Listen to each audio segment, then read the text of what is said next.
ক্যামেরাকেও দেখিয়ে নাও। এটা কি করে হলো? আমার কাছে এখানে 6টা তাস আছে, ঠিক আছে? বাট আমি আগেই বলে রাখছি যে একটা তাস হচ্ছে বাকিগুলোর থেকে একটু আলাদা, ঠিক আছে? এবং আমি তোমাকে মেন্টালি ইনফ্লুয়েন্স করার চেষ্টা করব যাতে করে তুমি সেই তাসটা নাও, ঠিক আছে? যে কোনো একটা তাসের উপর আমি যাবো। কুইন অফ হার্টস, তোমার হাতটা দাও, তুমি তোমার হাতটা দিয়ে ওর হাতটাকে চাপানো, এইবার ধরে থাকো, ঠিক আছে?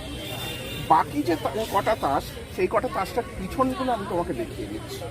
এই হচ্ছে প্রথম তাসটা, এইটার পিছনটা হচ্ছে পিঙ্ক, এটাও পিঙ্ক, এটাও পিঙ্ক, এটাও পিঙ্ক, এটাও পিঙ্ক, তাই তো? সব কটাই পিঙ্ক, তাই তো? আমি আগেই বলেছিলাম একটা তাস এখানে এরকম আছে যে তাসটা আছে বাকিগুলোর থেকে আলাদা, তাই তো? দেখো তো তুমি সেই তাসটা মেন্টালি সিলেক্ট করতে পেরেছো কিনা। আর যদি পেরে থাকো সেটা একটা মিরাকেল হবে। তাসটা উল্টো। ক্যামেরাকেও দেখিয়ে নাও। এটা কি করে হলো?